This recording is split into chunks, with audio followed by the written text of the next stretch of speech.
नहीं, बिल्कुल नहीं। मैं शरद जी से बिल्कुल सहमत नहीं हूँ। कहीं कोई टक्कर नहीं है। वो एक स्लैंग में कहते हैं ना, कोई नहीं है टक्कर में।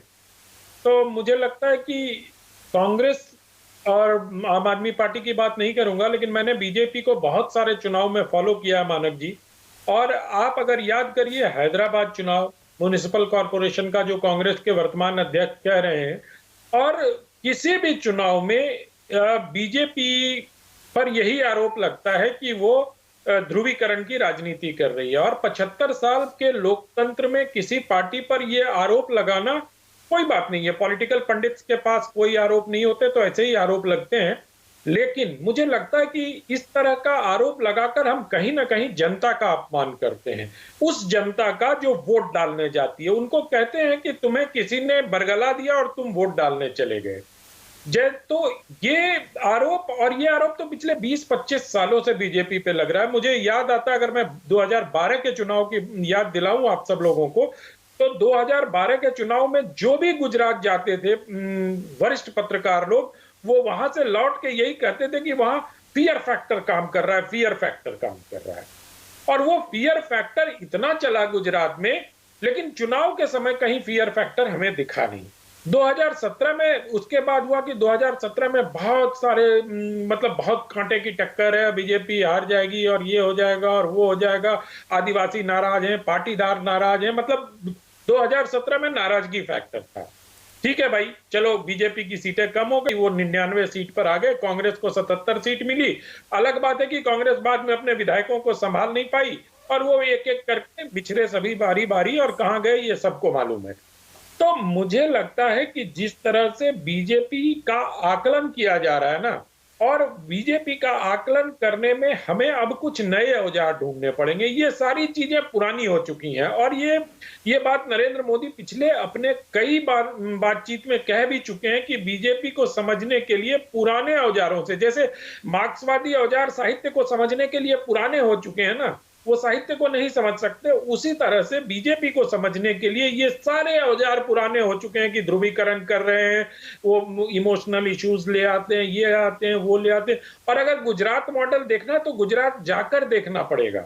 ये ठीक है कि मोरबी में हादसा हुआ, वो बहुत लापरवाही थी, उसमें लापरवाही करने वालों के खिलाफ सख्त कार्रवाई होगी, मामला जांच चल रही है, उसको मुद्दा विपक्ष नहीं बना पाया। लेकिन अगर गुजरात मॉडल देखना है तो मुझे लगता है गुजरात जाकर देखना पड़ेगा।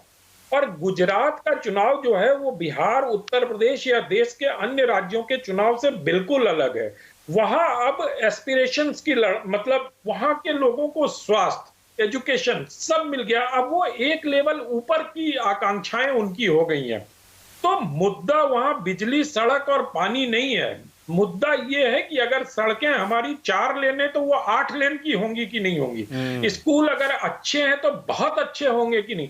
तो गुजरात में मुझे लगता है कि पारिक साहब ज्यादा बढ़िया बताएंगे, मुझे ये लगता है कि गुजरात की जनता अपने एस्पिरेशंस को लेके और अपनी जो उनकी आकांक्षाएं बढ़ गई हैं पिछले 27 साल में, ये चुनौती बीजेपी के सामने है कि अपने ही खींची हुई रेखा को कैसे बड़ी करें। और तब तक यही एक मुद्दा चुनाव में है, नहीं तो टक्कर में मुझे नहीं लगता कि कोई पार्टी है। और रही सही कसर कांग्रेस के अध्यक्ष मल्लिकार्जुन खड़गे ने पूरी कर दी। उन्होंने भारतीय जनता पार्टी के जो शीर्ष नेता है नरेंद्र मोदी, जो देश के प्रधानमंत्री भी हैं, उनको उन्होंने रावण कह दिया। अब सोनिया जी उनको मौत का सौदागर कह चुकी हैं, कोई उनको नीच कह देता है। तो मुझे लगता है कि जो कांग्रेस का अध्यक्ष होता है वो इस तरह के मुद्दे जानबूझकर दे देता है बीजेपी को। और अगर टक्कर में करने की बात होती तो राहुल गांधी जी को वहां जाना चाहिए। ये मुझे बड़ी मतलब हैरानी हुई कि शरद जी जैसा सीजन पत्रकार ऐसी बात कह रहा है कि राहुल वर्सेस मोदी नहीं कराना चाहते हैं क्योंकि उससे बड़ी आसानी हो जाती है बीजेपी को जीतने में। तो मतलब शरद जी, ये तो पूरे देश में वो राहुल वर्सेस, अगर वो नफरत और क्या क्या कह के वो जो भारत यात्रा पर निकले हुए हैं, वो तो अगर आप देखें तो प्रत्यक्ष रूप से भी और परोक्ष रूप से भी कांग्रेस का फेस तो अभी राहुल गांधी ही है।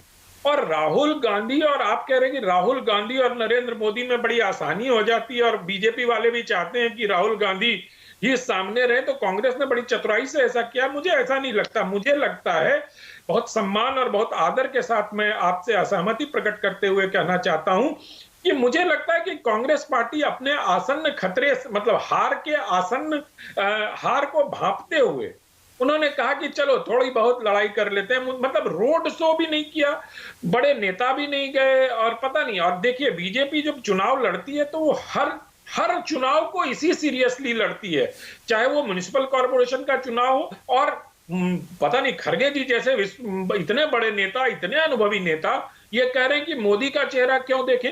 अरे भाई, राजनीति में जिस चेहरे पे वोट मिलेगा उसी चेहरे को तो आगे लेके जाएंगे।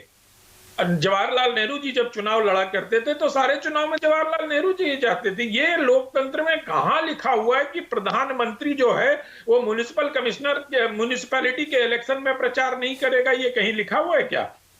बीजेपी आज के डेट में चुनाव जीतने के लिए लड़ती है, चाहे उनको जो भी करना पड़े, चाहे उनको अपने शीर्षस्थ नेता से लेके ग्राउंड लेवल के नेता तक को अगर भेजना पड़े तो वो पूरी टीम को झोंकती है। शरद जी अभी मुस्कुरा रहे थे, शरद जी जवाब देना चाह रहे हैं आपका शायद। मैं जब वो बोल रहे थे तो मैं मुस्कुरा रहा था, तो अब उनकी मुस्कुराने की बारी है।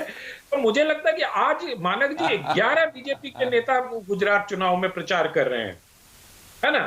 तो अब जिन पार्टियों के पास अखिल भारतीय छवि वाले नेता होंगे तो वो ज्यादा दिखेंगे आपको, और जिन पार्टियों के पास, अब एक कांग्रेस पार्टी तो बेचारे गद्दार और समझदार और वफादार में ही घुसी पड़ी है, तो कहां चुनाव लड़ने जाएगी? उनसे तो राजस्थान ही नहीं चल रहा, तो गुजरात कहां जाए? बेचारा घर संभाले कि दूसरा घर बनाने की तैयारी। शरद जी जवाब दे दीजिए, उसके बाद अब आगे जा रहा हूं मैं। शरद जी बोलिए। हाँ, नहीं, मेरा एक तो ये बताना, ये बोलना जरूरी है, सिर्फ इतना ही कहना है मुझे कि मैं सोच रहा था कि आपकी इसमें डिबेट में आपने शुरू में कहा था कोई पॉलिटिकल स्पोक्समैन नहीं बुलाया, लेकिन ये जो भाई साहब बोल रहे थे मैं समझा कि ये बीजेपी के स्पोक्समैन हैं, क्योंकि उन्होंने पूरा जस्टिफिकेशन जिस तरह से दिया, भाई मैंने तो किसी की साइड नहीं लिया, मैंने तो कहा कांग्रेस ने भी बेवकूफ़ी करी है और बीजेपी ये तमाशा कर रही है, ये इसमें आम आदमी पार्टी ये कर रही है। लेकिन अगर आदमी वन साइडली ले ले तो उससे आर्ग्यूमेंट करने की क्या बात है?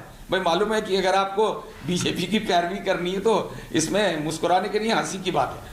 और जो मुझे नहीं लगता कि इन बातों में बहुत ज़्यादा तथ्य है, और मैं ऐसा नहीं है कि मैंने ज़मीन पे नहीं देखा, मैं हवा में बैठ के नहीं देखता हूँ, मुझे आदत है ग्राउंड पे जाके ही देखता हूँ, और मैंने बहुत देखा है गुजरात, मैंने बहुत देखा अच्छी तरह से कितना गुजरात मॉडल है। ये बीजेपी वालों को लगता है, लेकिन बाहर वालों को, वहाँ पर जब बारिश होती है, अभी हाल की बात है, तो जिस तरह सड़कों पर पानी भरता है हल्की सी बारिश में, ड्रेनेज सिस्टम कैसा है, ये क्योंकि मैं इसलिए कहना पड़ रहा है क्योंकि उन्होंने कहा कि क्या बढ़िया रोड्स हैं, देखा है हमने वहाँ पे।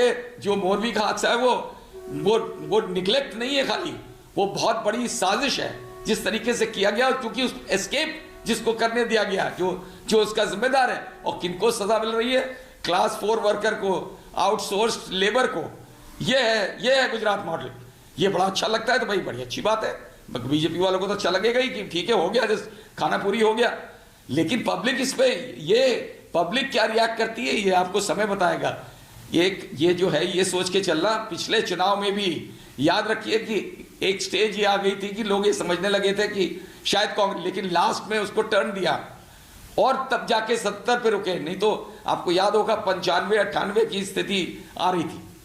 तो ऐसा नहीं है कि हर बार वही होगा, और लोग वहाँ सवाल उठा रहे हैं। मैं रोज बहुत सी डिबेट्स करता हूँ पिछले काफ़ी दिन से, जब से गुजरात कैंपेन चल रहा है, और मैंने देखा वहाँ के लोगों से रोज बात होती है कि किस तरीके की फीलिंग है। ऐसा नहीं है कि आंख बंद करके लोग गिरे पड़ रहे हैं, और इसीलिए इनको ज़रूरत पड़ रही है। मुझे नहीं लगता है कि पहले इतनी ज़्यादा डिस्परेशन दिखती थी जितनी अब दिख रही है।